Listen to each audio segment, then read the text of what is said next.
Hello everyone, welcome back to mom and munchkin. আশা করি সবাই তোমরা খুব ভালো আছো। আর আবারও আজকে একটা ভীষণই হেলদি রেসিপি তোমাদের সাথে শেয়ার করব।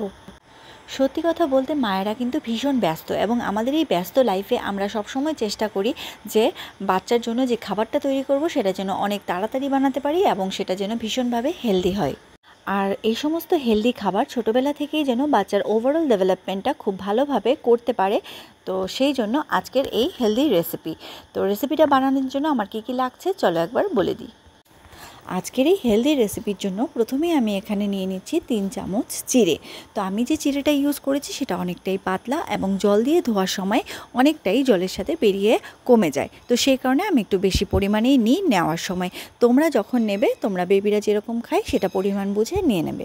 তারপর চিড়েটাকে আমি 3 বার মতো জল দিয়ে ধুয়ে ওয়াশ করে নিয়েছি। তারপর জলটাকে ফেলে দিয়ে আমি সেটাতে গরম জল দিয়ে দিয়েছি, একদম চিড়েটা ডুবে যায় এই রকম পরিমাণে আমি গরম জল এর মধ্যে দিয়ে দিয়েছি।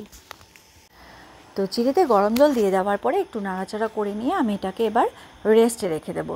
ঢাকা দিয়ে আমি মোটামুটি 7 মিনিট মতো, 5 থেকে 7 মিনিট মতো রাখলেই এনাফ। তো আমি এটাকে রেস্টে রেখে দিয়েছি। ওই সময়ে আমি একটা প্যান বসিয়ে নিলাম, দিয়ে ভালো করে গরম করে এর মধ্যে আমি দুধ দিয়ে দিয়েছি হাফ কাপ মতো দুধ দেওয়ার পরে আমি এর মধ্যে দুধটা যখন হালকা গরম হতে শুরু করবে বা একটু বয়েল হতে শুরু করবে, তখনই আমি তার মধ্যে দিয়ে দেব ওভারনাইট ভিজিয়ে রাখা ফিগ। আর এই ফিগগুলোকে কিন্তু আমরা আঞ্জিরও বলে থাকি। তো সারা রাত ভিজিয়ে রাখার পর এই ফিগগুলো বেশ অনেকটাই ফুলে উঠেছিল। আর এই ফিগে যেহেতু প্রচুর পরিমাণে ফাইবার রয়েছে, সেই জন্য আমি চেষ্টা করেছিলাম কাঁটা চামচ দিয়ে একটু ম্যাশ করার জন্য, কিন্তু খুব ভালো করে হয়নি। দিয়ে আমি বয়েল করে নিয়েছি মিল্কের মধ্যে 3 থেকে 4 মিনিট। তো 3 থেকে 4 মিনিট বয়েল করার পরে মিল্কটাও কিন্তু বেশ অনেকটাই কমে এসছে বা ঘন হয়ে এসছে। আর এই ফিগ কিন্তু বাচ্চাদের জন্য ভীষণই হেলদি, কারণ এর মধ্যে প্রচুর পরিমাণে আয়রন রয়েছে, যেটা বাচ্চাদের অ্যানিমিয়া দূর করতে সাহায্য করে। তাছাড়া এর মধ্যে রয়েছে পটাশিয়াম, তাছাড়া রয়েছে ফাইবার। প্রচুর পরিমাণে ফাইবার থাকার কারণে বাচ্চাদের কিন্তু কনস্টিপেশনের হাত থেকেও কিন্তু বাচ্চারা রিলিফ পায়।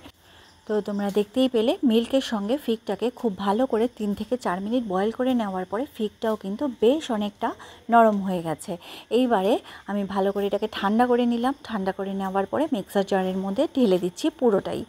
ঢেলে দিয়ে আমি এর একটা খুব ভালো স্মুথ পেস্ট তৈরি করে নেব। খুব ভালো করে এটাকে চালিয়ে নিয়ে স্মুথ পেস্ট তৈরি করে নেব, কারণ কি এর মধ্যে প্রচুর পরিমাণে ফাইবার রয়েছে। তো সেই জন্য ভালো করে ফাইবারগুলো যাতে মিশে গিয়ে স্মুথ একটা পেস্ট তৈরি হয় সেটা দেখতে হবে। তো এইটা দেখো, এখানে পেস্টটা কিন্তু আমার রেডি হয়ে গেছে। ভালো করে না হলে সেটা লক্ষ্য রাখতে হয়, তাহলে কিন্তু বাচ্চাদের গলায় লাগতে পারে আঁশগুলো। তো সেই জন্য একটু চেক করে নিতে হবে। আর এইখানে দেখো, ওটা সাইডে রেখে দিয়ে আমি এখানে যে চিড়েটা ভিজিয়ে রেখেছিলাম, তো জলটা ফেলে দিয়ে চিড়েটাকে একটু ম্যাশ করে নিয়েছি। তোমরা চাইলে হাত দিয়েও করতে পারো, আমি এখানে কাঁটা চামচ দিয়ে একটুখানি ম্যাশ করে নিলাম। তো এবারে দেখো, যে ফিগের পেস্টটা তৈরি করে রেখেছিলাম সেই পেস্টটা আমি এর মধ্যে ঢেলে দিলাম। এটা কিন্তু বেশ ঘন হয়ে গেছে। মিল্কটাকে জাল দিতে দিতে 3 থেকে 4 মিনিট এটা কিন্তু অনেকটাই ঘন হয়ে যায়। তো এখানে দেখো বেশ অনেকটা ঘন হয়ে গেছে, এবং চিড়ের সাথে খুব ভালো করে এটাকে মিক্স করে নিচ্ছি। চিড়েতেও কিন্তু প্রচুর পরিমাণে আয়রন রয়েছে। তো সেই জন্য এটা কিন্তু ভীষণই ভালো একটা আয়রন সমৃদ্ধ খাবার হিসেবে বাচ্চাদেরকে তোমরা দিতে পারো বানিয়ে। তো দেখো, চিড়েটা ভালো করে মিক্স করে নেওয়ার পরে এবার আমি দিয়ে দেবো এর মধ্যে শিয়া সিডটা আমি সারা রাত ভিজিয়ে রেখেছিলাম। এবারে এখান থেকে 1 চামচ শিয়া সিড আমি এর মধ্যে মিক্স করে দিচ্ছি। এইবারে শিয়া সিডের সাথে সমস্ত কিছু ভালো করে মিক্স করে নেব। আর শিয়া সিডটা সারা রাত ভিজিয়ে রাখার ফলে যেহেতু একটু দলা পাকিয়ে থাকে, তো সেই জন্য খুব ভালো করে স্পুনের সাহায্যে মিক্স করে দেব, যাতে সিডগুলো আলাদা হয়ে যায় এবং সব কিছু খুব ভালো করে মিক্স হয়ে যায়। তো এই খাবারটা তোমরাই বলো কতটা হেলদি।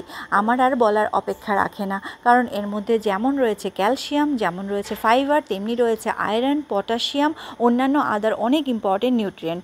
তাহলে তোমাদের কেমন লাগলো রেসিপিটা অবশ্যই জানাবে, ভালো লাগলে লাইক করে দেবে। তো দেখা হচ্ছে নেক্সট ভিডিওতে। টাটা।